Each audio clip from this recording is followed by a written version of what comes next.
আসসালামু আলাইকুম। গণমাধ্যমের প্রিয় সাংবাদিক ভাই ও বোনেরা, আপনারা নিশ্চয়ই অবহিত রয়েছেন যে কিছুদিন আগে সুইজারল্যান্ডের জেনেভাতে ইন্টারন্যাশনাল লেবার অর্গানাইজেশন বা আইএলও, যেটা আন্তর্জাতিক শ্রম সংস্থা, সেটার গভর্নিং বডি মিটিং ছিল। সেখানে বাংলাদেশ থেকে সরকারের পক্ষ থেকে আমরা প্রতিনিধিত্ব করেছিলাম। শ্রম এবং কর্মসংস্থানের মাননীয় মন্ত্রী আরিফুল হক চৌধুরী ছিলেন সেখানে। এর পাশাপাশি আমাদের মন্ত্রণালয়ের গুরুত্বপূর্ণ কর্মকর্তাবৃন্দ ছিলেন। মায়ের মমতা আমি বুঝি, মমতা আটা ময়দা সুজি, স্বাদে গুণগত মানে অতুলনীয়। এবং আমি ছিলাম সেখানে গিয়ে আমরা অত্যন্ত আনন্দের সাথে দেখতে পেয়েছি যে বাংলাদেশে যে অবাধ, সুষ্ঠু এবং গ্রহণযোগ্য নির্বাচন হয়েছে, ত্রয়োদশ সেই জাতীয় সংসদ নির্বাচনে নির্বাচিত গণতান্ত্রিক সরকারকে বিশ্বের প্রায় প্রতিটি গণতান্ত্রিক রাজনৈতিক শক্তি যারা, তাদের ধারাবাহিকতায় প্রতিটি সরকার অত্যন্ত আনন্দঘনভাবে আমাদেরকে স্বাগত জানিয়েছে। আমাদের বিশেষ দিনে প্রিয়জনকে দিন সাউন্ড এক্সের হেডফোন। নির্বাচিত প্রধানমন্ত্রী, গণমানুষের নেতা জনাব তারেক রহমানকে প্রতিটি দেশ থেকে অভিনন্দন জানানো হয়েছে এবং আমাদের এই সরকারের সাথে একসাথে কাজ করার জন্য, সহযোগিতার জন্য আহ্বান জানানো হয়েছে। আমরা দেখেছি আইএলওর সেই গভর্নিং বডির মিটিংয়ে বাংলাদেশের বর্তমান সরকারের শ্রম বান্ধব যে নীতিমালা রয়েছে, শ্রমিকদের প্রতি যে দায়বদ্ধতা রয়েছে, সেটাকে সাধুবাদ জানানো হয়েছে এবং আহ্বান জানানো হয়েছে আমরা আমাদের যে কমিটমেন্টগুলো রয়েছে সেগুলো ইনশাল্লাহ কার্যকর করলে সারা বিশ্বে বাংলাদেশ হয়তো শ্রম বান্ধব নীতিমালার জন্য একটি আদর্শিক জায়গায় পৌঁছাতে পারবে।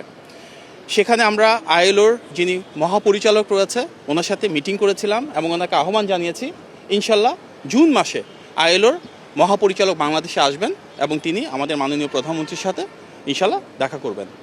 আমরা ইন্টারন্যাশনাল টেলিকমিউনিকেশন ইউনিয়নের সাথে দেখা করেছি, যেটি জাতিসংঘের একটি সংগঠন। সেখানে ওনারা ইন্টারন্যাশনাল টেলিকমিউনিকেশন ইউনিয়নের যিনি মহাপরিচালক, আমাদের যে টেকনোলজিক্যাল পলিসিগুলো রয়েছে, প্রযুক্তিগত যে উৎকর্ষ রয়েছে, সরকারের বিভিন্ন কর্মযজ্ঞকে সেটাকে সমর্থন জানিয়েছেন, সেটাকে সাধুবাদ জানিয়েছেন এবং জাতিসংঘের মহাসচিবের পক্ষ থেকে জুলাই মাসে ওনাদের আর্টিফিশিয়াল ইন্টেলিজেন্স নিয়ে জেনেভাতে একটা প্রোগ্রাম হবে। সেই ইভেন্টে আমাদের মাননীয় প্রধানমন্ত্রীকে জাতিসংঘের মহাসচিবের পক্ষ থেকে ইনভাইট করা হয়েছে। আমরা আইএলওর সেই গভর্নিং বডির একটা পর্যায়ে সৌদি আরবের সাথে দ্বিপাক্ষিক মিটিংয়ে অংশগ্রহণ করি। সেখানে ওনাদের হিউম্যান রিসোর্স মিনিস্ট্রির একটা প্রতিনিধি দল ছিল মন্ত্রীর নেতৃত্বে। সেখানে বাংলাদেশ থেকে কিভাবে সৌদি আরবে আরও বেশি দক্ষ এবং যোগ্য শ্রমিক আমরা পাঠাতে পারি, আমাদের যেসব টেকনিক্যাল ট্রেনিং ইনস্টিটিউট রয়েছে সেখানে কিভাবে একসাথে কোলাবোরেশন বাড়াতে পারি, আরবি ভাষা শিক্ষার ক্ষেত্রে কিভাবে সৌদি আরবের যে কারিগরি উৎকর্ষ রয়েছে সেটাকে আমরা ব্যবহার করতে পারি, এই ধরনের দ্বিপাক্ষিক সম্পর্ক উন্নয়নে আলোচনা হয়েছে। এবং আমাদের মূল লক্ষ্য বাংলাদেশ থেকে সৌদি আরবে যে জনশক্তি রপ্তানি হয় সেটা আনস্কিল্ড, সেমি স্কিল্ড এবং স্কিল্ড প্রত্যেকটা ক্ষেত্রে আরও কীভাবে বাড়াতে পারি।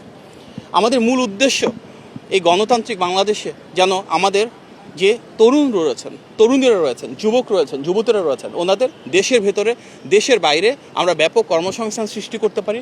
সেই জন্য ওনাদেরকে দক্ষ এবং যোগ্য হিসেবে গড়ে তোলার জন্য আমাদের মাননীয় প্রধানমন্ত্রী যেভাবে তৃতীয় ভাষার উপর গুরুত্ব আরোপ করছেন, সেই ভাষা শিক্ষার মাধ্যমে ওনাদেরকে সারা বিশ্বের জন্য একটি রোল মডেল কান্ট্রি গড়ে তুলতে পারি জনশক্তি রপ্তানিতে।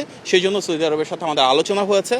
সামগ্রিকভাবে সুইজারল্যান্ডের জেনেভাতে আমাদের যে ভিজিট, তার মাধ্যমে সমগ্র বিশ্ব থেকে গণতান্ত্রিক বাংলাদেশ সরকারের প্রতি যে সমর্থন এবং সাধুবাদ এবং গণমানুষের নেতা নির্বাচিত প্রধানমন্ত্রী জনাব তারেক রহমানের প্রতি স্বতঃস্ফূর্ত সমর্থন এবং জনগণের এই সমর্থনের প্রতি সামগ্রিক বিশ্বের যে আবেগ, আকর্ষণ রয়েছে সেটা প্রতিফলিত হয়েছে।